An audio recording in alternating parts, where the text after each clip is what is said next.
Hi friends, అందరూ బాగున్నారా? అందరూ బాగుండాలి, అందులో నేను కూడా ఉండాలబ్బా. దివాళీ బాగా సెలబ్రేషన్ చేసుకున్నారా? సర్లే కానీ బాగా జరుపుకున్నారు. అలాగే మునక్కాయ చికెన్ రెడీ చేసుకుందామా?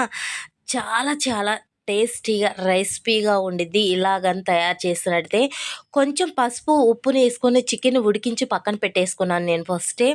అట్లాగే సన్నగా కట్ చేసుకున్న ఉల్లిపాయలు, పచ్చిమిర్చి, కరేపాకు, అట్లాగే చెక్క లవంగ ఆయిల్ ఎడెక్కిన తర్వాత వేసుకొని సన్న మంట మీద దోరగా ఏపుకోవాలి. ఏపుకున్న తర్వాత మీడియం సైజులో మునక్కాయలను తీసుకోవాలి. మరీ పొడవుగా కాడకుండా మీడియం సైజులో మునక్కాయలను వేసుకొని, అలాగే అల్లం వెల్లుల్లి పేస్ట్ వేసుకొని దోర మంట మీద ఉడికించుకోవాలి.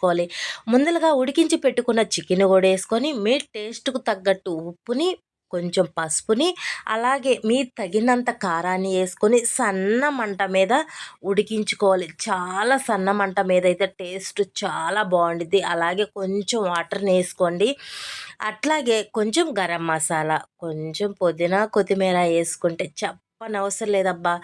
మునక్కాయ చికెన్ రెసిపీ వేరే లెవెల్లో ఉండిద్ది. చాలా చాలా బాగుండిద్ది. నేనైతే వేడి వేడి అన్నము చికెన్ మునక్కాయ వేసుకుంటున్నాను. టేస్ట్ చాలా బాగుండిద్ది. నచ్చినట్టయితే చిన్న సబ్స్క్రైబ్ అబ్బా.